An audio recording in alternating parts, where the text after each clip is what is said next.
Hello dear students, again welcome to my class. Today we are going to solve question number 5, 6 and 7 of this exercise 8.1. So let's begin with question number 5. Given sec theta is equal to 13/12, calculate all other trigonometric ratio. तो देखिए हमें क्या दिया हुआ है, sec theta दिया हुआ है 13/12 और आपको अदर ट्रिग्नोमेट्री आपके 6 रेशियो होते हैं, आपको उसमें से 5 रेशियो फाइंड करना है, एक आपको दिया हुआ है ऑलरेडी। तो चलिए स्टार्ट करते हैं। Given sec theta is equal to 13/12। देखिए सेक थीटा का फॉर्मूला क्या होता है आपका, सेक थीटा होता है कॉस थीटा का रेसिप्रोकल, है ना। तो क्या बोलते हैं, कॉस थीटा का फॉर्मूला होता है बेस अपॉन हाइपोटेनियस, तो इसका क्या हो जाएगा हाइपोटेनियस अपॉन बेस।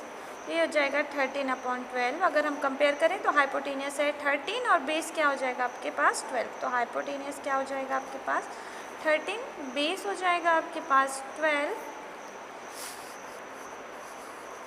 और आपको फाइंड क्या करना पड़ेगा, आपको यहाँ जो वैल्यू नहीं दी है, इट मीन्स परपेंडिकुलर नहीं दिया है, तो ये आपको फाइंड करना है। तो चलिए स्टार्ट करते हैं बाय यूजिंग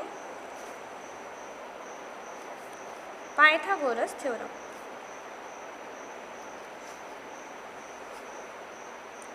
पाइथागोरस थ्योरम क्या होता है आपका, hypotenuse square perpendicular square plus base square.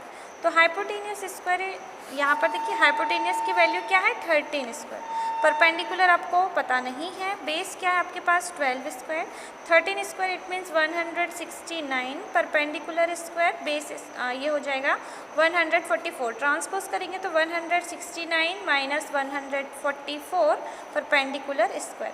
169 से 144 माइनस करेंगे तो आएगा 25, root over 25 is equal to P it means perpendicular, it means ये क्या आ जाएगा, परपेंडिकुलर की वैल्यू हो जाएगी आपके पास 5। देखिए आपके पास परपेंडिकुलर भी है, हाइपोटेनियस भी है और बेस भी है। अब हम क्या फाइंड कर सकते हैं, ट्रिग्नोमेट्रिक रेशियो। तो देखिए स्टार्ट करते हैं हम साइन थीटा से। कौन से निकालने वो हम लिख लेते हैं। साइन थीटा निकालना होगा हमें cos theta, sine cos tan theta, then sine का रेसिप्रोकल होता है कॉसेक थीटा ना, कॉस का सेक होता है जो दिया हुआ है हमारे पास, लास्ट हम निकाल लेंगे कॉट थीटा। तो चलिए हम फॉर्मूले लिख लेते हैं सबके। साइन का क्या होता है परपेंडिकुलर अपॉन हाइपोटेनियस, आप फुल फॉर्म लिखेंगे। कॉस का क्या होता है बेस अपॉन हाइपोटेनियस, टेन का perpendicular upon base, cosec hypotenuse upon perpendicular, and cot का क्या होगा बेस अपॉन परपेंडिकुलर। तो चलिए अब वैल्यूज़ बस हमें पुट करनी है यहाँ पर, तो आप देख के रखते जाइए। परपेंडिकुलर क्या है, देखिए मैंने अभी फाइंड किया, ये हमारा परपेंडिकुलर 5 और हाइपोटेनियस क्या है आपके पास 13, तो 5/13। बेस क्या है आपके पास 12/13, परपेंडिकुलर 5, बेस आपके पास क्या है 12, hypotenuse 13, perpendicular 5, base 12, perpendicular 5। So this is your answer. Question number 6. If angle A and angle B are acute angles such that cos A is equal to cos B, then show that angle A is equal to angle B. देखिए आपसे question में कहा गया है कि जो angle A और angle B है वो कौन से एंगल हैं, एक्यूट एंगल हैं, और इस तरीके से हैं कि cos A cos B के क्या है इक्वल है। तो एक्यूट एंगल है, इट मीन्स A और B आपके 90 डिग्री के एंगल नहीं हो सकते, ठीक है। तो हम एक राइट एंगल ट्राइंगल बनाते हैं जिसमें आपका A और B दोनों ही 90 डिग्री नहीं होगा। तो चलिए हम यहाँ ले लेते हैं B, यहाँ लेते हैं हम A, तो यहाँ आ जाएगा आपके पास C, और C कितने डिग्री का होगा आपका 90 डिग्री का। चलिए अब आपके पास जो आपने लिखा है, तो ये देखिए in right angle triangle, right angle triangle ABC। अब राइट एंगल ट्राइंगल ABC में आपको क्या दिया हुआ है, देखिए given cos A is equal to cos B दिया ना, ये रिलेशनशिप आपका काय में दिया हुआ, आपके क्वेश्चन में ही दिया हुआ है। अब देखिए cos का फॉर्मूला क्या होता है बेस अपॉन हाइपोटेनियस है ना। यहाँ पर भी क्या होगा आपका फॉर्मूला, क्योंकि ये भी कॉज है ये भी कॉज है, तो फॉर्मूला तो आपका चेंज नहीं होगा, बेस अपॉन हाइपोटेनियस। अब देखिए ए के थ्रू सॉल्व करना है हमें क्वेश्चन, तो एंगल ए के थ्रू जब हम क्वेश्चन सॉल्व करेंगे तो हमारा जो परपेंडिकुलर होगा वो क्या होगा, BC, और हाइपोटेनियस तो सभी के लिए AB ही होगी। सेम चीज़ अब हम किसके थ्रू सॉल्व कर रहे हैं क्वेश्चन, B के थ्रू, तो B के थ्रू जब हम सॉल्व करेंगे तो अब हमारा परपेंडिकुलर होगा AC और हाइपोटेनियस क्या होगा, AB। देखिए AB से AB हम क्या कर सकते हैं, कैंसिल, क्योंकि दोनों सेम साइड है, तो अब क्या हो जाएगा आपके पास BC is equal to AC। ये देखिए जो साइड है BC वो किसके इक्वल बताई जा रही है क्वेश्चन में, AC, मतलब ये दोनों साइड इक्वल है, ठीक है। तो BC के अपोजिट एंगल, BC का अपोजिट एंगल कौन सा है, एंगल A, किसके इक्वल होगा, AC का अपोजिट एंगल, AC के सामने कौन सा एंगल बन रहा है, एंगल B। आपने 9th में थ्योरम पढ़ा है, angles opposite to equal sides are equal. आपने पढ़ा है कि अगर दो साइड इक्वल हैं तो उनके अपोजिट एंगल भी क्या होते हैं, इक्वल होते हैं। तो आपको ये प्रूफ करना था, angle A is equal to angle B, ये आपने प्रूफ कर दिया, तो आप लिख सकते हैं हैंस प्रूफ्ड।